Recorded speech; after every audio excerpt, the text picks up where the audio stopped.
Dasar-dasar manajemen PAUD. Hakikat pendidikan anak usia dini PAUD. A. Pengertian pendidikan anak usia dini PAUD. Pengertian PAUD secara yudiris. Formal secara yudiris, Undang-Undang Nomor 20 Tahun 2003, PAUD adalah pendidikan bagi anak usia 0 sampai 6 tahun yang bertujuan memberikan rangsangan untuk mendukung pertumbuhan dan perkembangan jasmani dan rohani serta mempersiapkan anak ke jenjang pendidikan selanjutnya dan tidak menjadi syarat masuk pendidikan dasar. Pengertian PAUD secara istilah, PAUD adalah proses pembinaan anak usia 0 sampai 6 tahun secara menyeluruh, fisik dan non-fisik, melalui stimulasi yang tepat agar tumbuh kembang spiritual.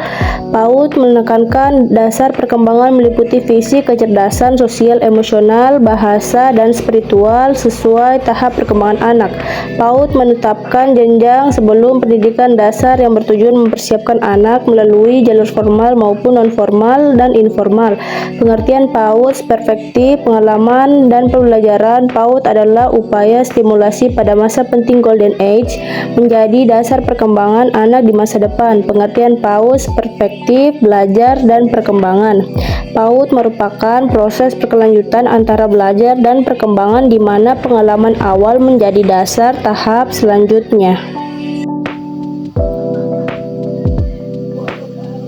Lanjutan kelembagaan PAUD di Indonesia. Jalur formal Taman Kanak-kanak, TK dan Rahatul Atfal RA untuk usia 4-6 tahun. Jalur non formal pos PAUD biasa Bina Keluarga Balita BKB, Taman Penitipan Anak TPA atau daycare untuk usia 2 bulan sampai 5 tahun. Kelompok bermain KB atau playgroup PG untuk usia 3 sampai 4 tahun dan satuan PAUD sejenis. Jalur non formal PAUD diselenggarakan di lingkungan keluarga untuk usia 0 sampai 2 tahun. Kelembagaan PAUD di Indonesia. Jalur formal Taman Kanak-kanak TK Rahatul Atfal atau RA untuk usia 4 sampai 6 tahun. Jalur non formal pos PAUD Bina Keluarga Balita BKB, Taman Penitipan Anak TPA, daycare usia 2 bulan hingga 5 tahun. Kelompok bermain KB atau playgroup PG untuk usia 3 sampai 4 tahun dan satuan PAUD sejenis. Jalur informal PAUD diselenggarakan di lingkungan keluarga untuk usia 0 sampai 2 tahun. Jenis-jenis kecerdasan yang dikembangkan pada anak usia dini. Kecerdasan spiritual, kecerdasan emosional, kecerdasan interpersonal, kecerdasan kinestis, kecerdasan verbal linguistik, kecerdasan visual spasial, kecerdasan logis matematis, kecerdasan natural, kecerdasan musikal. B. Tujuan dan fungsi pendidikan anak usia dini PAUD. Tujuan secara praktis mengembangkan pengetahuan, sikap, dan keterampilan agar anak mandiri, self-help, meletakkan dasar cara belajar learning how to learn melalui kegiatan yang sesuai minat dan adanya tanpa paksaan. Tujuan umum dan khusus. Secara umum PAUD bertujuan mengembangkan fisik dan psikis anak agar menjadi generasi beriman, sehat, cerdas, dan berkarakter Pancasila. Secara khusus meningkatkan kualitas fisik dan mental anak, membantu orang tua dalam pendidikan, mempersiapkan anak ke jenjang pendidikan dasar, membentuk karakter generasi bangsa. Tujuan menurut UNESCO membangun dasar kemampuan anak untuk melanjutkan pendidikan, untuk mengurangi putus sekolah, menjadikan investasi sumber daya manusia yang bermanfaat bagi keluarga, bangsa, negara, dan agama, membantu memutuskan rantai kemiskinan, menjamin hak untuk memperoleh pendidikan sesuai undang-undang. Fungsi PAUD mengembangkan seluruh potensi anak, fisik, kognitif, sosial, emosional, dan moral sesuai tahap perkembangan, membantu anak mengenal lingkungan dan bersosialisasi melalui kegiatan bermain, menanamkan nilai moral agama dan pembentukan karakter, mengoptimalkan pertumbuhan fisik serta perkembangan kecerdasan anak, mengembangkan bakat dan minat anak, mempersiapkan anak untuk memasuki pendidikan dasar. Tumbuh kembang anak usia dini. A. Anak usia dini ditinjau dari sudut pandang fisiologis. Fisiologis berkaitan dengan fungsi dan perkembangan tumbuh dengan rentang usia bayi dan toddler 0 sampai 3 tahun dan anak awal 3-6 tahun perkembangan fisik dan anak mempengaruhi kemampuan motorik. Motorik berkembang melalui kematangan dan pengalaman. Jenis perkembangan motorik kasar atau besar, berjalan, berlari, melompat. Motor halus, otot kecil, menulis, menggambar, menggunting. B. Anak usia dini ditinjau dari sudut pandang psikologis. 1. Agama, moral, rasa ketergantungan, sense of dependence. Anak memiliki kebutuhan dasar seperti perlindungan, pengalaman baru, tanggapan, dan pengakuan. Teori for wishes. Insting keagamaan. Sejak lahir memiliki insting keagamaan, namun belum tampak karena fungsi kejiwaannya belum terlalu berkembang sempurna. Kelanjutan 2. Kognitif, tahap sensori motorik 0-2 tahun, anak belajar melalui indera dan gerakan, meraba, melihat, mendengar, dan lain-lain. Tahap operasional 2-6 tahun, anak mulai menggunakan simbol, bahasa, imajinasi, berpikir sederhana, masih belum mulai membentuk konsep serta kepercayaan magis. 3. Bahasa, kemampuan responsif, yaitu kemampuan memahami, menerima informasi seperti menyimak dan membaca. Pada tahap ini memproses makna dari simbol verbal maupun visual. Kemampuan ekspresif, yaitu kemampuan mengungkapkan atau menyampaikan informasi seperti berbicara, menulis, di mana anak mengekspresikan ide melalui simbol verbal dan visual. 4. Sosial emosi, tahap perkembangan bayi tumbuh berdekatan dengan ibu, respon melalui tangisan. 1-12 bulan mulai mengenali orang tua, lingkungan, merespon interaksi. 1,5-3 tahun mulai bergantung, banyak bertanya, ingin perhatian dan komunikasi. 3-6 tahun mulai aktif berbicara, berinteraksi, dan bersosialisasi. Tugas berkembang usia 3-4 tahun mulai bermain bersama, berbagi ekspresi emosi, dan berinteraksi. Usia 4-5 tahun lebih percaya diri, mampu bekerja sama, menyelesaikan masalah sederhana, dan memahami perasaan orang lain. Usia 5-6 tahun mulai mandiri tanpa mampu berteman, saling membantu, dan menjalin hubungan sosial yang lebih baik. Kurikulum pendidikan anak usia dini. A. Program pengasuhan. Pengasuhan adalah proses pembimbing, menjaga, memenuhi kebutuhan anak agar tumbuh kembangnya optimal, mencakup kebutuhan fisik, makan, minum, pakaian, dan non-fisik, kasih sayang, perhatian, empati dalam PAUD. Pengasuhan berlandaskan filosofi asa, asi, asuh untuk membentuk kepribadian dan karakter anak. Pola asuh dalam PAUD: otoriter, guru dominan, kontrol ketat, anak harus patuh, demokrasi, anak diberikan kebebasan dengan bimbingan dan pengawasan permisif, anak diberi kebebasan penuh, kontrol minim. Kegiatan pengasuhan responsif, menanggapi kebutuhan fisik dan emosional anak atas permintaan berdasarkan kebutuhan anak atau orang tua. Prediktif, melalui rutinitas untuk membentuk perilaku yang positif. B. Program pembiasaan. Pembiasaan adalah kegiatan yang dilakukan berulang agar menjadi kebiasaan dan membentuk karakter anak. Jenis pembiasaan: rutin, dilakukan terus-menerus, berdoa, disiplin, mandiri, menjaga kebersihan, sopan santun. Spontan, dilakukan saat situasi tertentu, menolong teman, memuji, menegur. Keteladanan, guru memberi contoh langsung, ibadah, komunikasi, disiplin, gaya hidup sederhana. Tujuan pembiasaan: yang pertama, membentuk perilaku positif dan karakter anak. Yang kedua, mengembangkan nilai moral, agama, sosial, dan kemandirian. Yang ketiga, membiasakan anak hidup sesuai norma lingkungan. C. Program pembelajaran. Langkah penyusunan analisis kondisi anak, guru, sarana, lingkungan, menentukan visi, misi, dan tujuan lembaga, menyusun program pembelajaran semester mingguan, RPM, dan harian, RPH. Pembelajaran terpadu mengintegrasikan semua aspek perkembangan kognitif, bahasa, sosial, emosional, moral, dan agama, fisik, motorik. Lanjutan tema pembelajaran berfungsi sebagai pusat kegiatan belajar, harus dekat dengan kehidupan anak, sederhana, menarik, contoh diri sendiri, lingkungan, binatang, rekreasi, atau alam semesta. Sentra bermain, area belajar, bahan alam, eksplorasi, pasir, air, dan lain-lain. Main peran, berpura-pura menjadi dokter, guru, dan lain-lain. Balok, membangun dan melatih motorik atau kognitif. Seni, menggambar, mewarnai, kreativitas. Persiapan dasar, membaca, menulis, dan berhitung. Hakikat manajemen PAUD. A. Pengertian manajemen PAUD. Definisi manajemen secara etimologi berarti mengikuti proses pengelolaan atau menangani menurut para ahli manajemen kegiatan manfaat sumber daya secara efektif dan efisien untuk mencapai tujuan. Manajemen mencakup 3 unsur utama: pikiran, perencanaan, tindakan, pelaksanaan, dan sikap pengelolaan. Secara umum, manajemen berarti mengarahkan dan menggerakkan orang lain untuk mencapai tujuan, bekerja sama dalam berorganisasi dengan memanfaatkan sumber daya yang ada. Terdapat 2 jenis pekerjaan: manajerial, mengatur dan mengendalikan oleh pemimpin; teknis operasional, melaksanakan pekerjaan oleh staf. Manajemen PAUD adalah penerapan manajemen di lembaga PAUD, yaitu proses kerjasama yang mengelola sumber daya, guru, staf, sarana melalui pengawasan dan evaluasi. Terdapat 2 jenis pekerjaan: manajerial, mengatur dan mengendalikan oleh pemimpinan; teknis operasional, melaksanakan pekerjaan oleh staf. Dapat disimpulkan bahwa manajemen PAUD adalah penerapan di lembaga PAUD, yaitu proses kerjasama untuk mengelola sumber daya guru, staf, sarana melalui perencanaan, perorganisasian, pelaksanaan, pengawasan, dan evaluasi. B. Unsur-unsur manajemen PAUD. Tujuan PAUD, kerjasama, aktivitas, layanan PAUD berdasarkan kurikulum, sumber daya PAUD, sarana dan prasarana PAUD.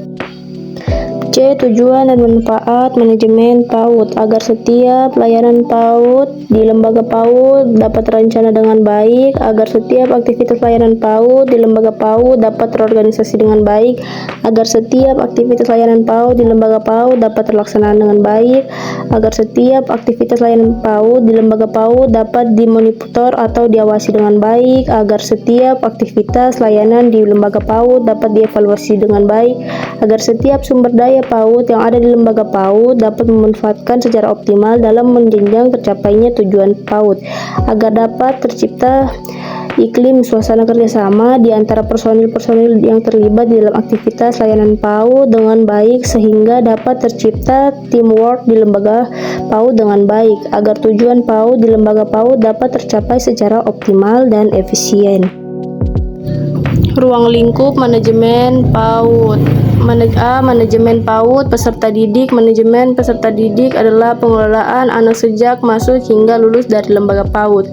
Tujuan mengatur seluruh aktivitas anak agar mendukung proses pembelajaran, pembiasaan, dan pengasuhan. Fungsi utama mengembangkan potensi individu anak, mengembangkan kemampuan sosial, menyalurkan minat dan bakat, aspirasi, memenuhi kebutuhan dan kesejahteraan anak. Kegiatan perencanaan dan penerimaan peserta didik, orientasi anak baru, pengelompokan dan pengaturan kehadiran, evaluasi berkembang disiplin, kenaikan tingkat mutasi dropout. B. Manajemen kurikulum PAUD, pengelolaan kurikulum secara sistematis, komprehensif, dan searah untuk mencapai tujuan PAUD. Kegiatan utama perencanaan merancang kegiatan belajar dan perubahan perilaku, perorganisasian, menyusun materi dan kegiatan agar mudah dipahami, pelaksanaan penerapan kurikulum dalam kegiatan pembelajaran, evaluasi meningkatkan keberhasilan dalam perbaikan kurikulum.